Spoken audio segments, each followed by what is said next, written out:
नमस्कार, मैं हूं आशीष चित्रांशी और आप देख रहे हैं the news launcher. Modi ji को करीब से जानने वाले अक्सर कहते हैं कि उनके मन में अगर किसी को लेकर खुन्नस हो, व्यक्ति, जाति, वर्ग, समुदाय, धर्म, किसी को लेकर के अगर खुन्नस है, तो मोदी बार बार लगातार उससे अपमानित करते हैं, नीचे ले जाने की, नीचे गिराने की कोशिश करते हैं। ये मैंने शुरुआत में जो कहा है, ये मामला जगदीप धनखड़ से जुड़ रहा है और सिर्फ जगदीप धनखड़ से नहीं जुड़ रहा है, ये मामला जुड़ रहा है इस देश के जाट समुदाय से, जाट वर्ग से। इस देश में जब भी हिम्मत, साहस और लड़ने के जज्बा की बात आती है, तो सिख, जाट, ये सबसे पहले दो वर्ग का नाम लिया जाता है।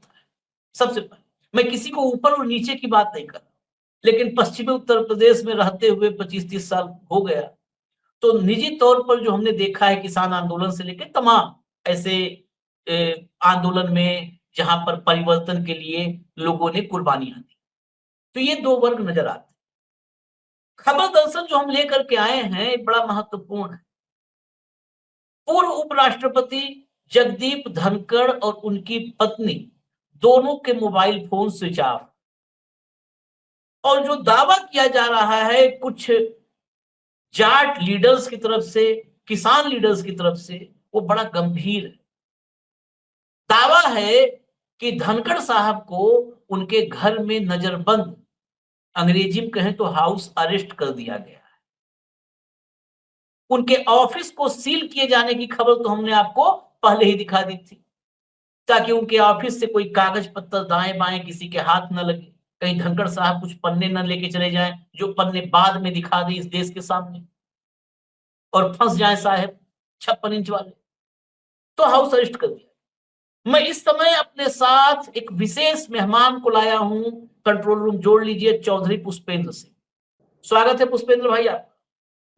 किसान जी नेता धन्यवाद। हैं, आंदोलन कहीं भी होता है, किसानों के हक की बात होती है, तो ये चेहरा आपको नजर आता होगा।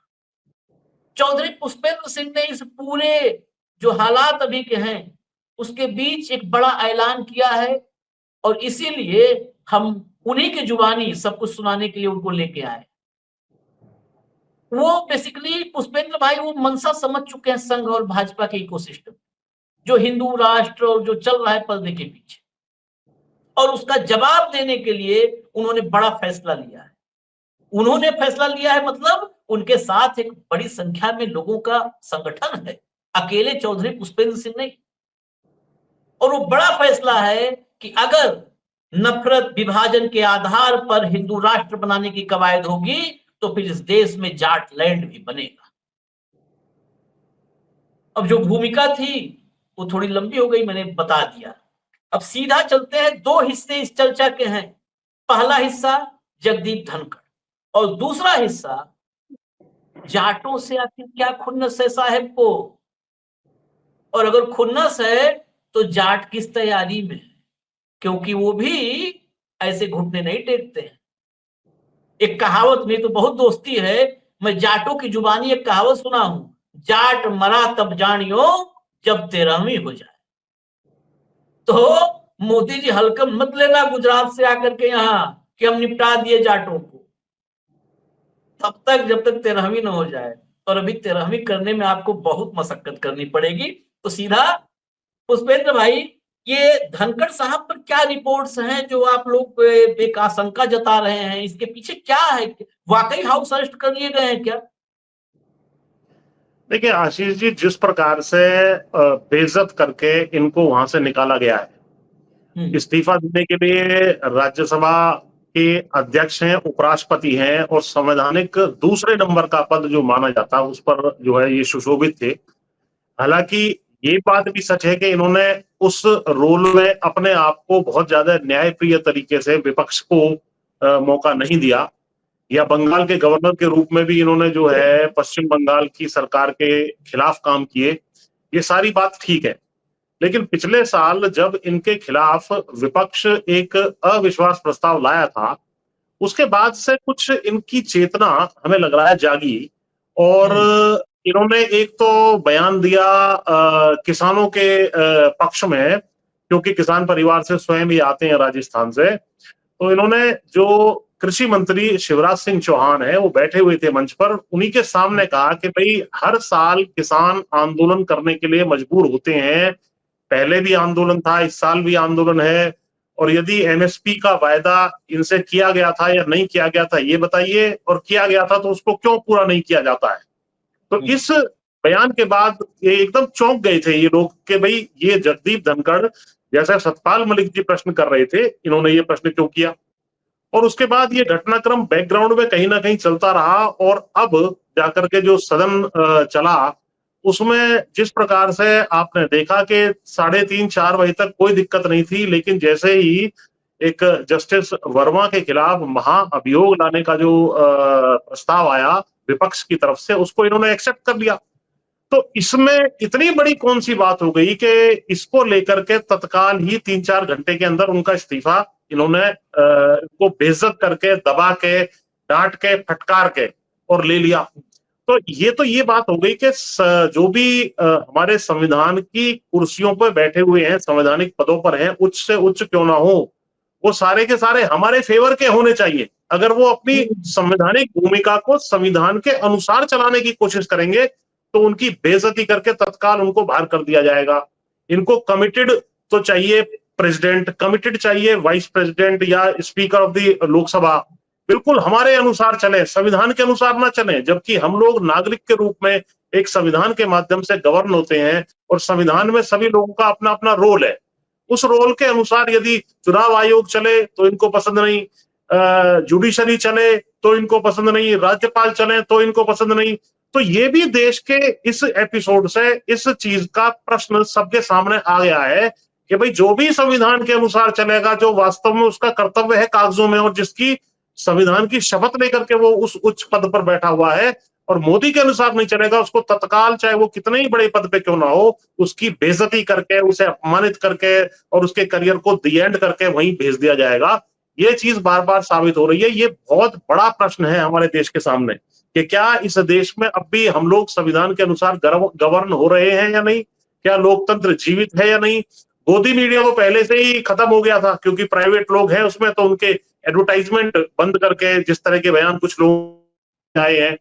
तो ये जो सारा एपिसोड हुआ है जगदीप धनखड़ जी वाला, इसमें बहुत स्पष्ट हो गया है कि ये लोग संवैधानिक पदों पर भी बैठे हुए लोगों को अपमानित करके भगाने में कोई कोताही नहीं बरत रहे हैं। यानी कि अघोषित इमरजेंसी और तानाशाही इस देश के अंदर चल रही है, उसी का ये परिणाम रहा कि भैया इनको भी जाने के लिए टाटा बाय बाय कह दिया गया। अब जो प्रश्न उठ रहा है कि भाई 4-5-6 दिन हो गए, इन्होंने कोई बयान क्यों नहीं दिया, इनके खिलाफ तरह तरह की अफवाहें उड़ाई जा रही हैं। अब आज ही ताजी अफवाह एक और आई है कि साहब ये तो चंद्रबाबू नायडू के साथ मिलकर के हमारी सरकार गिराने का कोई षड्यंत्र रच रहे थे, बुन रहे थे। ऐसा एक गोदी मीडिया के चैनल के पत्रकार द्वारा एक उसमें कहा गया है, जबकि उसने, अगर ये बात थी तो पहले क्यों नहीं कही, और इससे इनको क्या लाभ होना था, अगर चंद्रबाबू नायडू इनके कहने से क्यों मानने वाला था। तो ये सारी की सारी जो है, जिसको हम लोग चंडू खाने की खबरें कहते हैं, वो फैलाई जा रही है ताकि इनकी क्रेडिबिलिटी को ध्वस्त किया जाए।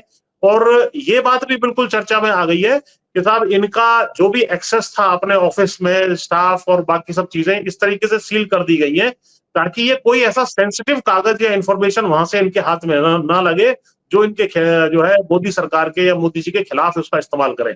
तो ये मीडिया के माध्यम से इनको डिस्क्रेडिट करने का प्रयास बहुत तेजी से शुरू हो गया है, और इसके पीछे बहुत बड़ा कारण ये है कि ये सारा का सारा जो रायता फैला हुआ है इस वक्त, ये मोदी सरकार मोदी जी के खिलाफ जा रहा है कि भाई संवैधानिक पद पे बैठे हुए लोगों को आप ऐसे भगा रहे हैं जैसे किसी चपरासी को आपने निकाल दिया 2 मिनट में, आपने उसको सांस लेने तक की भी जो है फुर्सत नहीं दी। तो ये चीज जो है बहुत नेगेटिव जनता में जा रही है। तो इन्होंने कहा कि नहीं, ये इतने बड़े विलन थे कि इनको 2 घंटे भी वहां बर्दाश्त नहीं करना था, और 2-3 घंटे में इनको निकाल बाहर करना था। अगले दिन नोटिफिकेशन जारी कर देना था मिनिस्ट्री ऑफ होम अफेयर्स के, ये पद खाली हो गया है।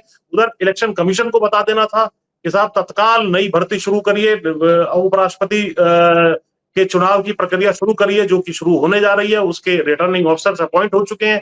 तो ऐसा आनन फानन में क्या हुआ कि जो है ये इस काम को करने चले थे, ये बहुत बड़ी मिस्ट्री हमारे देश के सामने बन गई, जिसकी गुत्थी लोकतंत्र के हित में खुलनी आवश्यक है कि किस तरीके से जो है संवैधानिक पदों पर बैठे हुए लोगों को एक तरीके से गले में जैसे पट्टा बांध देते हैं, उस तरीके से जो है डील ये सरकार कर रही है। ये लोकतंत्र के सर्वनाश और जो है संविधान को तार-तार करने की घटना है। इसको सीरियसली पूरे देश को लेने की आवश्यकता है। जी। बहुत पुष्पेंद्र भाई, बहुत सारी चीजें आपने एक साथ खोली हैं।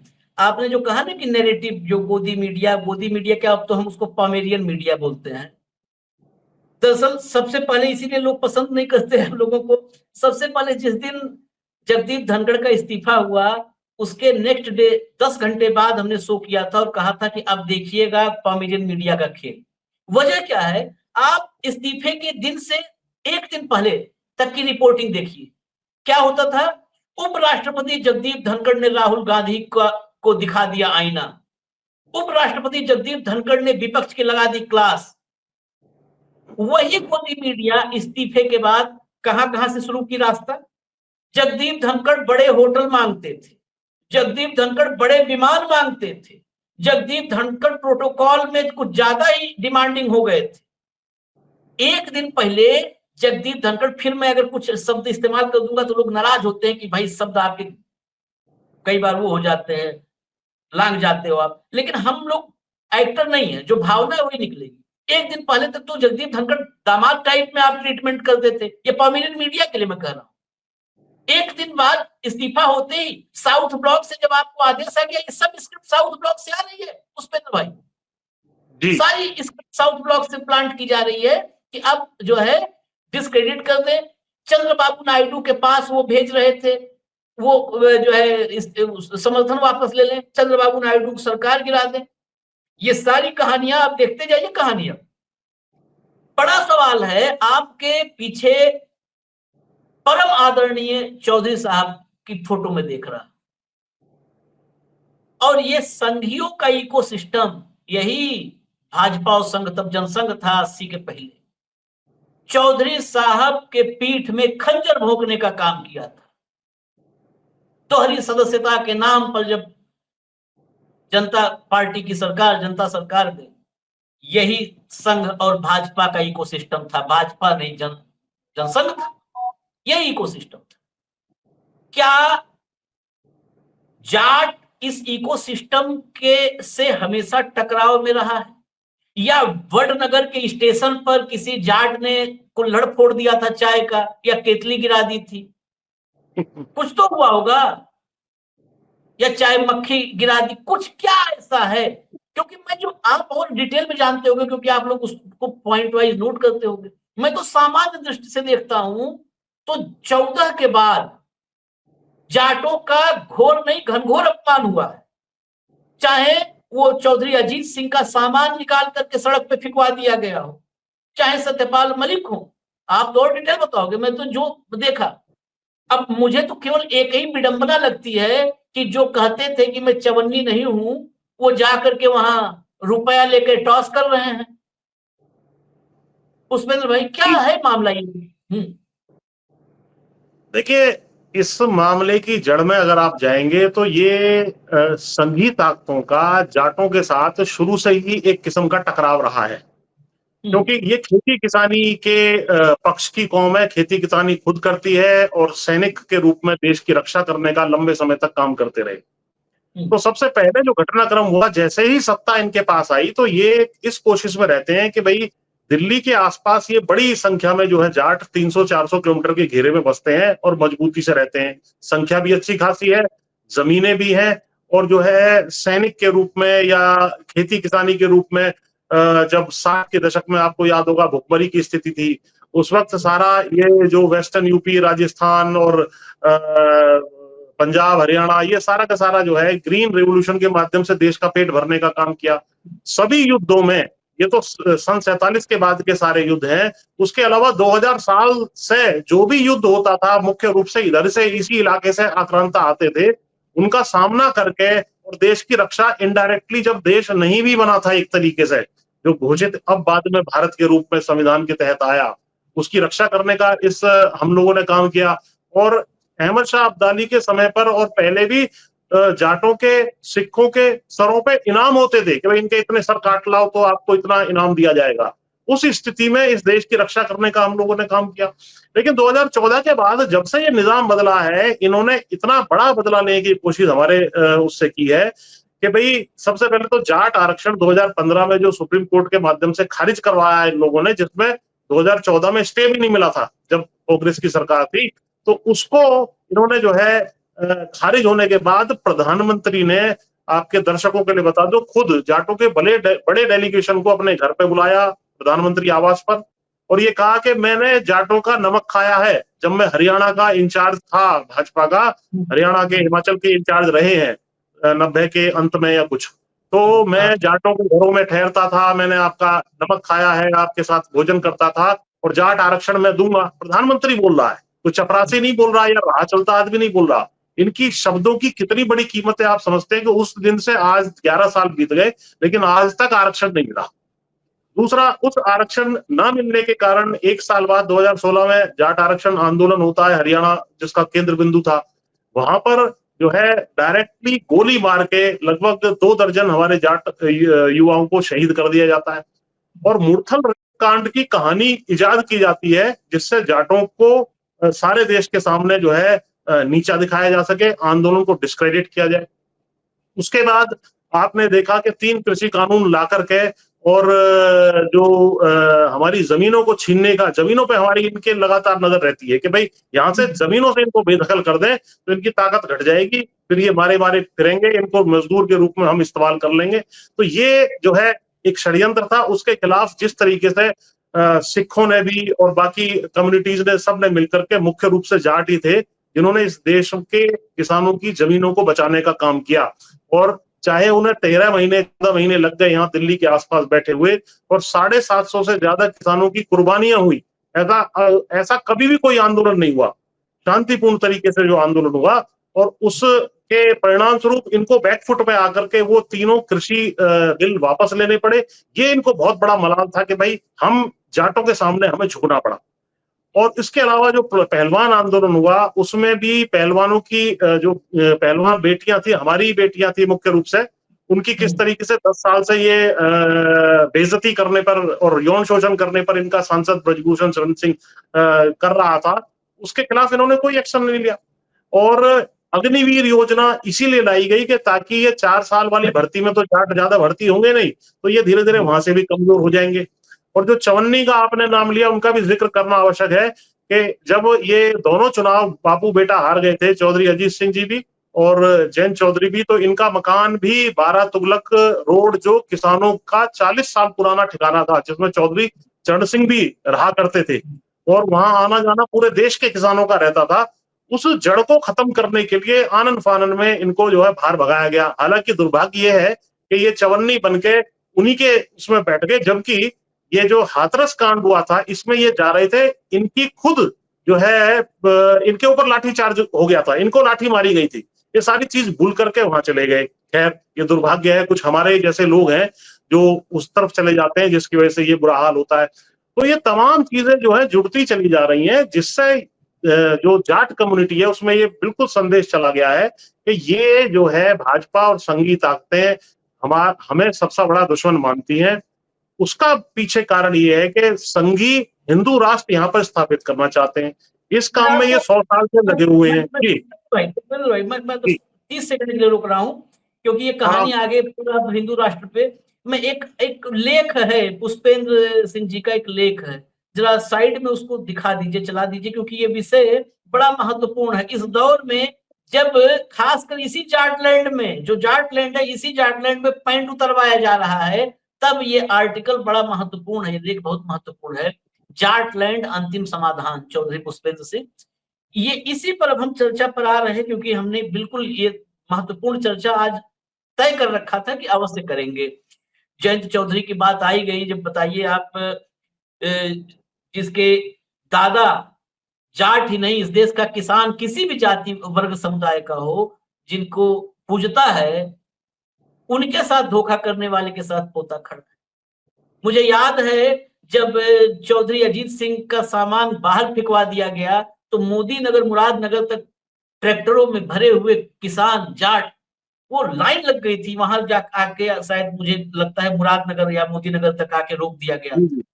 ये ये प्यार था जाटों का परिवार से, लेकिन उनके भी संवेदनाओं को मंत्री पद की कुर्सी में तोल दिया। मुझे वो भी याद है हाथरस में यही जाट नौजवान घेर लिए, अपनी पीठ पर लाठी खाए, लेकिन जयंत की पीठ पर लाठी नहीं गिरने दिए, चारों तरफ से गोला बना लिया, एक सर्कल बिल्कुल। बना लिया और लाठियां अपनी पीठ पर खाई, जयंत की पीठ को बचा लिया। जी लेकिन उसके बावजूद अगर ये देखना पड़े दिन, तो इससे ज्यादा दुर्भाग्य नहीं हो सकता है। ये सिर्फ एक किसी जाति विशेष का नहीं है कि जाट की हम बात कर रहे हैं, ये पूरे समाज के लिए दुर्भाग्य है। मैं सीधा चलता हूं, ये जो हिंदू राष्ट्र वाला है, खासकर मैं जाट लैंड में देख रहा हूं, यहाँ पर पोलराइजेशन और हिंदू राष्ट्र के लिए मुझे लगता है जाट लैंड को ही भाजपा ने प्रयोगशाला भी बनाया है, जाट लैंड को ही प्रयोगशाला के रूप में इस्तेमाल किया जा रहा है। क्या है ये, आप किस दिशा में बढ़ रहे हैं पुष्पेंद्र भाई? देखिए, इसमें क्या हुआ कि पिछले 15 साल से तीसरी बार हरियाणा में भी इनकी सरकार बन गई। एक तो इनका जो है लगातार बेईमानी करने का मामला रहता है, और दूसरा आपको जान के आश्चर्य होगा कि इन्होंने खुलेआम शपथें दिलाई हैं कि 35 बनाम 1 जो 36 बिरादरियां कही जाती हैं समाज की, उसमें से 35 बिरादरी एक हो जाओ और जाट को हराओ। इस तरीके से जाट को आइसोलेट करने का काम ये कर रहे हैं कहीं ना कहीं। और जो बाकी मैंने एपिसोड बताए हैं उसके साथ ये भी जुड़ जाता है कि इतनी बड़ी संख्या में जो जाति रह रही हो, उसको खेती किसानी करती हो, देश का पेट भरने का काम करती हो, देश का रक्षा करने का काम करती हो, और खेलों में भी सबसे ज्यादा मेडल लाने का काम करती हो, उसके साथ आप इतना बड़ा अन्याय कर रहे हैं।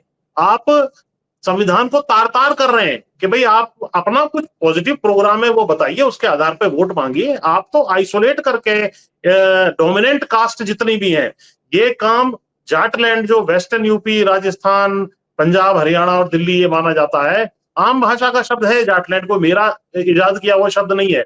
मीडिया में तमाम लोग जाटलैंड जब चुनाव होते हैं तो इस शब्द को बड़ी बड़ी गूगल पे कोई भी जाकर देख सकता है, तो वो हेडलाइंस में बड़े बड़े अखबारों में, प्रतिष्ठित नेशनल अखबारों में छपती है। तो ये जो है उस जाति के साथ इतना बड़ा खिलवाड़ कर रहे हैं। इसी तरीके से ये यादवों के साथ करते हैं यूपी बिहार में। महाराष्ट्र में मराठा वर्सेस गैर मराठा करते हैं, पटेल वर्सेस गैर पटेल ये जो है गुजरात में करते हैं, आदिवासी गैर आदिवासी ये छत्तीसगढ़ झारखंड झारखंड में करते हैं। तो और हिंदू मुस्लिम तो ये इनका सारा सारा फार्मूला है ही। तो ये सारा का सारा ताना बाना ये एक कम्युनिटी को दूसरी कम्युनिटी के साथ कभी भी पसंद नहीं करते कि वो एकजुट हो जाए। ये तनाव जो है इन्होंने पैदा किया हुआ है, मकसद इनका एक ही है कि हमें किसी भी तरीके से ये केन प्रकारेण हिंदू राष्ट्र स्थापित करना है। और हिंदू राष्ट्र का अर्थ यह है कि इन सबको तो जो है मनुस्मृति के माध्यम से कुचल के नीचे बिठाना है, चाहे उसमें दलित हो उनका आरक्षण छीनना हो या उनके अधिकारों को कुचलना हो। किसानों का मैंने बता ही दिया किस तरीके से ये शोषण करना चाहते हैं, फसलों की कीमत नहीं देना चाहते, एमएसपी नहीं देना चाहते। और मुसलमानों के ऊपर जिस तरीके से बुलडोजर न्याय लगातार चल रहा है, उनके अधिकारों को या वो कुछ कांवड़ यात्रा के रूट में अपना दुकान खोलने तक के लिए जो है हिम्मत ना कर सके, वो काम हो रहे हैं। अब तो यादवों के अगर कोई कथावाचक है उसके ऊपर मूत्र छिड़का जा रहा है। मतलब इतनी बुरी हालत इन्होंने सारी जातियों की कर दी है। तो यही हिंदू राष्ट्र की सारी इनकी थ्योरी है। और इस विषय में मैंने पिछले दिनों ये वी और नेशनहुड डिफाइंड, ये गोलवलकर की किताब है जो इनकी बाइबल कही जाती है, वी और नेशनहुड डिफाइंड। इसको अगर आप पढ़ें तो इसमें साफ तौर पर बताया गया है कि भैया हिंदू राष्ट्र जो है उसके अंदर जो फॉरेन रेसेस हैं, जिसमें मुसलमान है, ईसाई है, बाकी लोग हैं, उनका कोई स्थान नहीं होगा। अगर उनको यहाँ रहना है तो हमारे नीचे रहना होगा या हमारी हिंदू कल्चर और संस्कृति के अंदर मिल जाना होगा, हमारा सम्मान करना होगा, वरना उनके सिटीजनशिप तक के राइट्स नहीं बचेंगे। उसी का एक उदाहरण आप देख रहे हैं किस तरीके से बिहार के अंदर एसआईआर के माध्यम से चुनाव आयोग इनके निर्देश में आकर के ढेरों मतलब बड़े पैमाने पर मुसलमानों की जो है वोट काटने में लगा हुआ है। ये काम इन्होंने 2022 के यूपी चुनाव से पहले भी किया था। इस विषय में एक स्टोरी भी छपी थी उस टाइम पर जो है इंडियन एक्सप्रेस में, वो है। आरक्षण के खिलाफ ये कितने ज्यादा हैं, दलितों के पसंद ही नहीं करते कि कोई दलित सीएम, डीएम या कुछ और बड़े पद पे पहुंच जाए।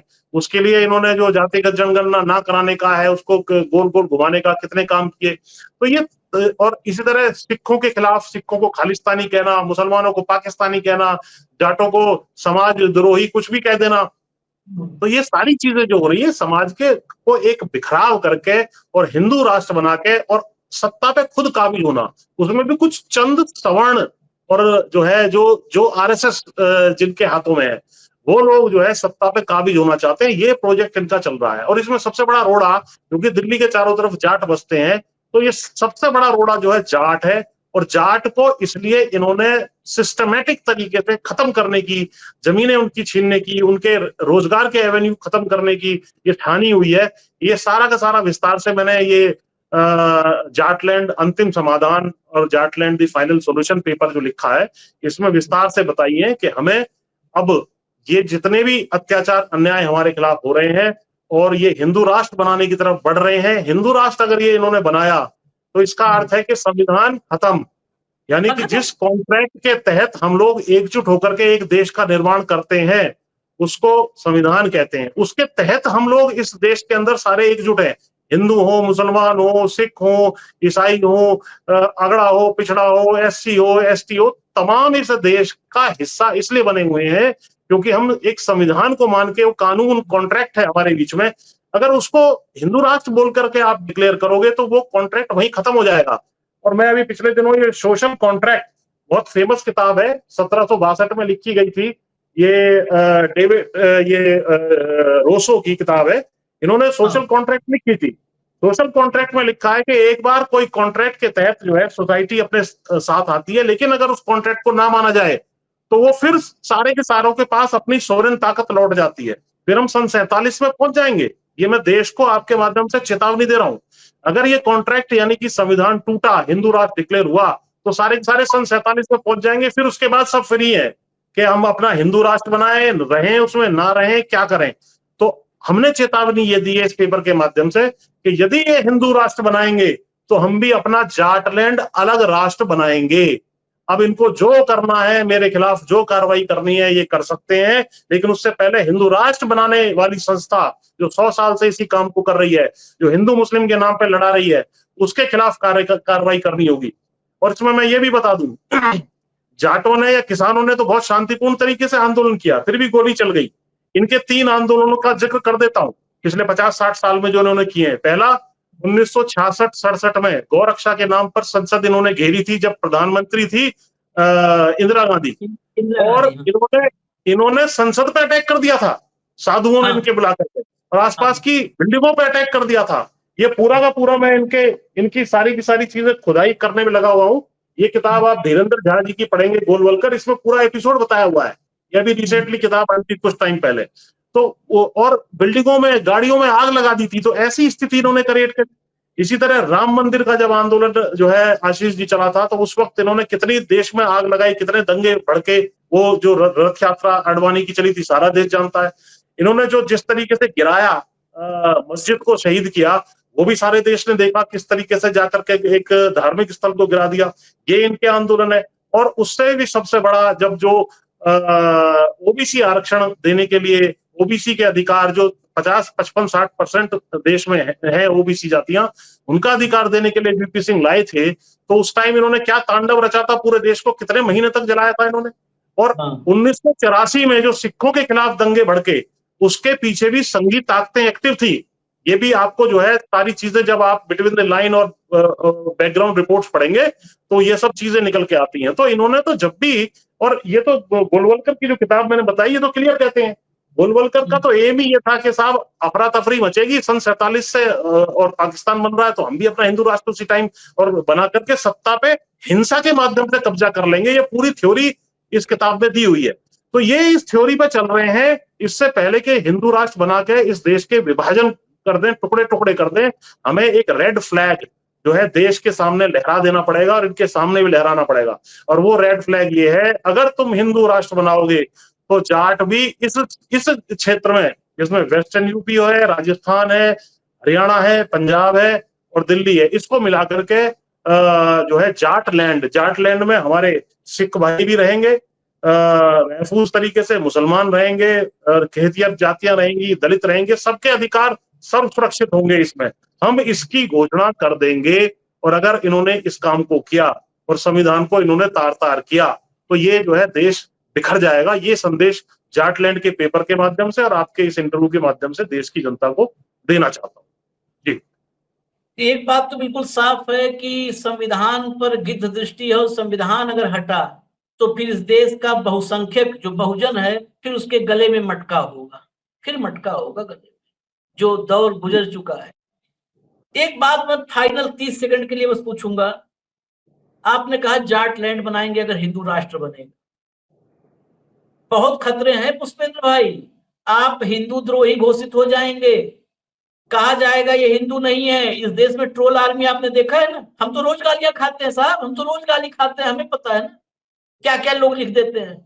फिर आप हिंदू नहीं हो, फिर आपके अतीत से लेकर और भविष्य तक पर गालियां दी जाएंगी, देशद्रोही घोषित किया जाएगा, और हो सकता है 2-4-5 मुकदमे लग जाए। आप आज बोल रहे हैं हमारे साथ, हो सकता है 2-4-5-10 मुकदमे भी हों कि आप देशद्रोही हैं।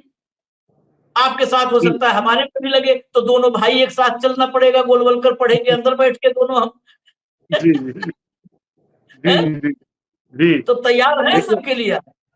देखिए मैं आपको बता दूं, देश को बचाने के लिए, देश के संविधान को बचाने के लिए हम इसमें फांसी भी हमें दे दी जाए तो हम तैयार हैं। और इनके इस डिजाइन को हम सफल बिल्कुल भी होने नहीं देंगे। हम जो है मजबूती से, जिस तरीके से देश की रक्षा करते हुए आ रहे हैं 2000 साल से, जाट हो या इस इलाके में बसने वाली तमाम और कौमें हो, सब मजबूती से डटे रहेंगे। इनकी तमाम चीजें जो है फेल हो गई हैं। अभी जो पिछले दिनों बयान आया, ये भी हिंदू राष्ट्र के ही कदम है। जो एक सरसंघ चालक है, क्या है वो, सरकारवा, उसका बयान था कि साहब सोशलिज्म और सेक्युलरिज्म शब्द जो है इसमें से हटा देना चाहिए प्रीएम्बल में से। तो इनकी ये टेस्टिंग करते रहते हैं इस चीज की। हालांकि उसका बाद में खंडन एक दे रहे हैं, लेकिन उनके खंडन करने से मंत्री के कुछ नहीं होता है। इस संघ के की फिलॉसफी वो इसी डायरेक्शन में है। भाई संघ की बाइबल है ये, वी और नेशन ऑफ डिफाइंड जो है, जो मैंने दिखाई, ये संघ की बाइबल है। इसमें क्लियर लिखा है, इसमें क्लियर लिखा है। मैं कोई ऐसी हवा में बात नहीं कर रहा। और अगर आप 1 मिनट का समय देंगे तो मैं पढ़ देता हूं। पेज नंबर 45 चैप्टर 5 में लिखा है, फॉरेन रेसेस, जो विदेशी आक्रांता और ये सब रेसेस हैं, in Hindustan must either adopt Hindu culture and language. अगर हिंदू कल्चर को अडॉप्ट कर लें, must learn to respect and hold in reference Hindu religion, और हिंदू रिलीजन की जो है सम्मान करना सीखें। और आगे लिखते हैं, और अगर ये ऐसा नहीं करते हैं, और Hindu nation must lose their separate existence to merge in the Hindu race में मर्ज होना पड़ेगा इनको। और नहीं करते हैं तो, और may stay in the country only subordinated to Hindu nation के नीचे इनको रहना पड़ेगा। क्लेमिंग नथिंग, कोई इनका क्लेम नहीं है। डिजर्विंग नो प्रिविलेजेस, कोई प्रिविलेज विशेष अधिकार नहीं होंगे। Far less any preferential treatment, not even citizens rights. और इसमें मनुस्मृति का भी जिक्र है कि मनुस्मृति लागू होनी चाहिए। और जो जूज के साथ हिटलर ने किया उसकी प्रशंसा की गई है। तो इनडायरेक्ट रूप से इन्होंने कहा है कि मुसलमानों के साथ या अन्य अल्पसंख्यकों के साथ वही हिसाब किताब होना चाहिए। जैसे 90 लाख में से 60 लाख जूस का कत्ल जो है वहां हिटलर ने जो है 1930 और 40 के आसपास किया था अपने राज में, वो उस तरह का राज। तो ये बहुत ही भयावह सिचुएशन आने वाली है। सिविल वॉर की स्थिति बन सकती है। और यहाँ पर कोई इन्वेस्टमेंट नहीं आएगा देश में। महंगाई, बेरोजगारी, कत्लेआम, जिसकी शुरुआत हो चुकी है, पुल गिर रहे हैं, कोई किसी की बात दिखा दे, पत्रकारों को अंदर कर दिया जाता है। तो ये सारी जो चीजें हो रही है, ये हिंदू राष्ट्र के ही सारे सारे लक्षण, जो दवाई इन्होंने इंजेक्शन दिया है, अब वो फूट फूट करके जो है निकल रही है कि भाई ये है। तो इसके प्रति हम चेतावनी देना चाहते हैं सारे देश को कि भैया अभी भी समझ जाओ, वरना हिंदू राष्ट्र जो है सारे देश को बर्बाद करने का फार्मूला है। और इसी को ये करने जा रहे हैं, बहुत तेजी से करते चले जा रहे हैं। जी, बिल्कुल। और वैसे भी वैचारिक दोगलापन का सबसे उत्कृष्ट नमूना अगर आपको देखना हो तो आप संघ को देख लीजिए। जिस हिटलर की तारीफ की इन्होंने यहूदियों के कत्लेआम में, आज उन यहूदियों के साथ ये खड़े खड़े होते हैं राष्ट्रवाद के नाम में। बिल्कुल, राष्ट्रवादी तो ये इन्हीं फर्जी है, ही तो ऑपरेशन सिंदूर ने साबित कर दिया। ऑपरेशन हाँ सिंदूर ने साबित कर दिया कि इनकी जो है सामरिक रणनीति फेल है, कूटनीति फेल है, विदेश नीति फेल है। और ट्रंप जैसे लोग जो है जाकर के ट्रंप, वो अमेरिका का राष्ट्रपति कह रहा है कि भाई मैंने सीज फायर कराया। ये सब चीजें क्या हो रही है? कश्मीर इश्यू का इंटरनेशनलाइजेशन कर दिया गया है, हाँ हमारी सेनाओं की को एक्सपोज कर दिया गया है, कमजोर कर दिया गया है। मैं आपको बता रहा हूं, और फुल फ्लैश ये युद्ध हो जाता तो पता लगता कि अग्निवीरों का क्या काम रहा, किस तरीके के इक्विपमेंट है। कई जो सीनियर अधिकारी हैं उन्होंने कहा है इक्विपमेंट हमें टाइम पे मिलता ही नहीं है। और रणनीति के बारे में मैं बताता हूं कि इनकी ये जो मोदी जी बैठे हैं, जब जांच होगी या कोई पुस्तक लिखेगा बाद में 10 साल बाद, 15 साल बाद ये निकलेगा, इन्होंने कहा था कि हवाई जहाज से अटैक करो, और हवाई जहाज हमारे 4-5 जो गिरने की बात आई है वो हवा में नहीं है। उसका जवाब कौन देगा? ऑपरेशन सिंदूर से पहले पहलगांव का हमला कैसे हुआ, इसका जवाब कौन देगा? पुलवामा अचानक जो है चुनावी लाभ के लिए ये हरकतें करा देते हैं, ये भी बात आ रही है। एक बात जो इनके परिप्रेक्ष्य में आई है कि कहीं इनके ऊपर धनखड़ जी के ऊपर कोई हमला या इनके जान को खतरा ना हो जाए, क्योंकि इनका पैटर्न रहा है। इसमें जस्टिस लोया वाला मामला सारे देश के सामने है, हरेन पांड्या जो मंत्री थे, इनके कुलीग होते थे वहां, उनका मामला सामने है। वो लोग कहां गायब हो गए? इवन गोधरा कांड के ऊपर भी शक की सुई बार बार आई है। तो पुलवामा हो या पहलगाम हो, इनके लिए आदमी मरवाना, मरना, चुनावी लाभ लेना, देखा नहीं ऑपरेशन सिंदूर, फटाफट उसका नाम रख के किस तरीके से भागे भागे चले गए चुनाव में, अगले दिन ही चुनावी रैली कर रहे हैं। और जब सर्वदलीय बैठक हो रही है जिसमें सारे देश को पता लगे भाई क्या हुआ, क्यों लड़ाई हुई, क्यों सीज फायर हुआ, किस टर्म्स पे सीज फायर हुआ, तो आप जो है उसमें अटेंड नहीं करते हैं, स्पेशल सेशन आप नहीं बुलाते हैं। और ये भी मैं गारंटी दे दूं कि जो अभी लोकसभा का सेशन चल रहा है, इसमें ये जवाब नहीं देंगे खुद श्रीमान जी, क्योंकि इनको तो जब अच्छा अच्छा होता है तब ये जाकर के जवाब देते हैं, बड़ा सीना ठोक ठोक के, एक अकेला सब पर भारी। लेकिन अब ये पूछ दबा करके, एक तरीके से कहना नहीं चाहिए प्रधानमंत्री के पद पे हैं, लेकिन कहावत है या मुहावरा है कि ये तो तत्काल विदेश भाग गए, ताकि पहले हफ्ते में शोर मचा मचा करके विपक्ष का उत्साह कहीं ना कहीं ठंडा पड़ जाए। लेकिन देश की जनता देख रही है कि भाई ये क्या तमाशा हो रहा है। उपराष्ट्रपति पद जैसे बड़े संवैधानिक पद पे बैठे हुए आदमी को दूध में से मक्खी की तरह फटाफट निकाल के भगा दिया जाता है, बेइज्जत किया जाता है। किसी को जवाब देने की इनकी कोई जवाबदेही नहीं है।